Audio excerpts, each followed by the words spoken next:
या प्रकारचे स्टोन भेटतात जे आपल्याला बुट्टा डिझाईन करण्यासाठी लागतात। यामध्ये वेगवेगळी साईज आकार असतात। त्याचबरोबर आपल्याला जरदोसी पण लागेल। जरदोसीचं वर्क कसं करायचं ते पण आपण शिकणार आहोत। तर आजच्या व्हिडिओमध्ये आपण गहू मणी त्याचं वर्क कसं करायचं हे शिकणार आहोत। या प्रकारचे गहू मणी भेटतात।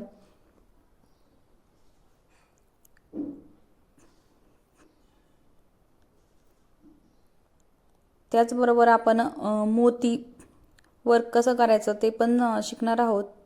तर ह्या असे मोती असतात। या मोत्यामध्ये साईज असती छोटी मोठी, नंबरनुसार त्याची साईज असती। आज आपण मोठ्या साईजचे मणी घेणार आहोत वर्क करायला।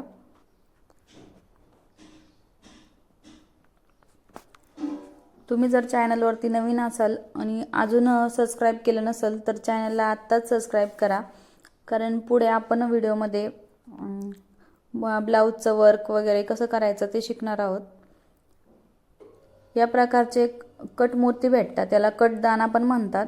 तर हा कटदाना आपल्याला बुट्टी डिझाईन बनवण्यासाठी लागतो। बुट्टी डिझाईन ही ब्लाऊजच्या बाहीवर किंवा बॅक साईडला पण करतात। त्याचबरोबर स्टोन पाहिजे नाही आपल्याला, असे कलरमध्ये स्टोन भेटतात। हे स्टोन नथ बनवण्यासाठी, तसेच बुट्टी बनवण्यासाठी, तसेच ब्लाऊजवरती काही डिझाईन करायचे असेल तर त्यासाठी हे स्टोन पाहिजे नसते। त्यामुळं ह्या प्रकारचे स्टोन पण तुम्ही आणून ठेवा। तर आज आपण गहू मण्यांचं वर्क कसं करायचं ते शिकणार आहोत। तर सगळ्यात आधी हे गहू मणी त्या माळामध्ये भेटतात। हे शक्यतो माळामधलेच गहू मणी आणायचे, कारण की याचा कलर लवकर जात नाही। तर आपण अगोदर हे मणी बाजूला करून घेऊ, एका प्लेटमध्ये काढून घेऊ।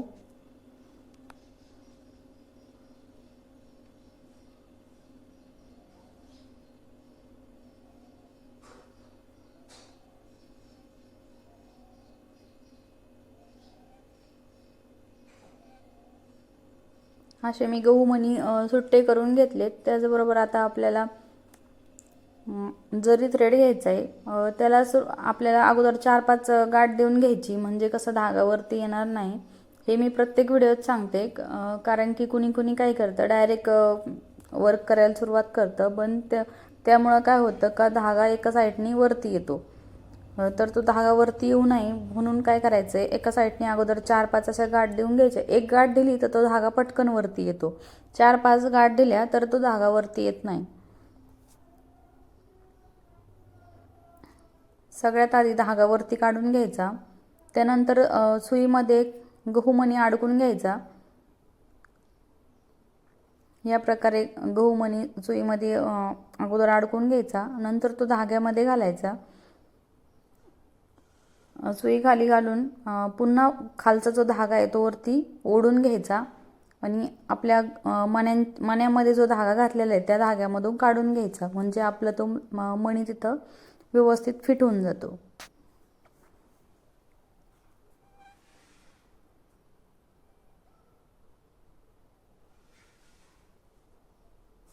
सेम प्रोसेस करायची प्रत्येक वेळेस।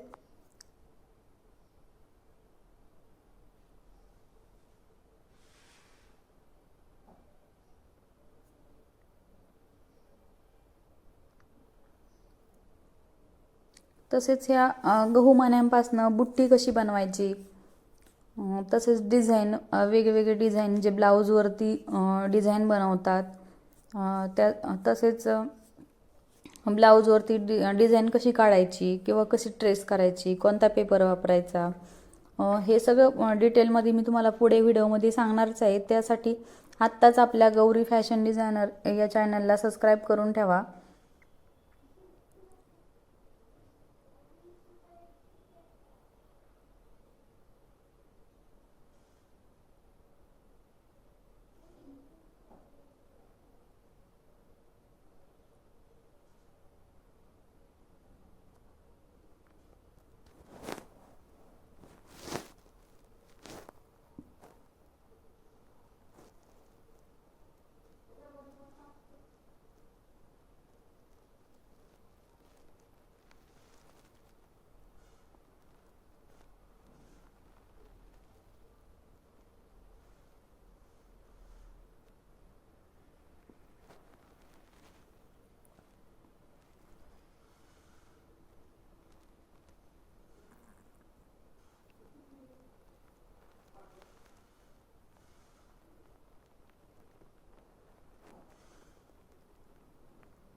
अशा प्रकारे गहू मण्यांचं वर्क करायचं आणि सगळ्यात शेवटी एंड नॉट देऊन घ्यायची.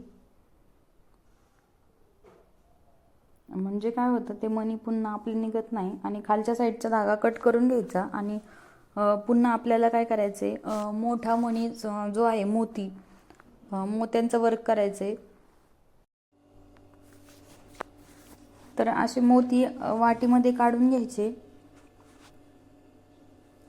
मी तर मोठ्या साईजचे मोती घेतलेत, जे मी फ्रॉकसाठी आणले होते.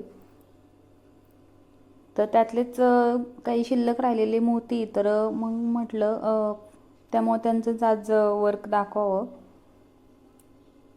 तर अशा प्रकारचे मोती भेटतात. यामध्ये साईज पण असती, छोटे मोठे असे साईज असते त्यामध्ये. तर शक्यतो छोट्या साईजचेच आणायचे. हे मोठ्या साईजचे जे मोती तर ते आपल्याला बुट्टी बनवण्यासाठी यूज होतात. यांचा फार यूज होत नाही, त्यामुळं शक्यतो छोट्या साईजचेच मोती आणायचे.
अशा प्रकारे मोतीचं वर्क करायचं. पुढच्या व्हिडिओमध्ये आपण वेगवेगळ्या प्रकारच्या बुट्ट्या कशा बनवायच्या, कडदानापासनं गहू मणी, तसेच शुगर बीट वगैरे, त्यापासनं बुट्टी कशी बनवायची ते शिकणार आहोत. त्यासाठी चॅनलला आत्ताच सबस्क्राईब करा आणि व्हिडिओ आवडला असेल तर लाईक करा.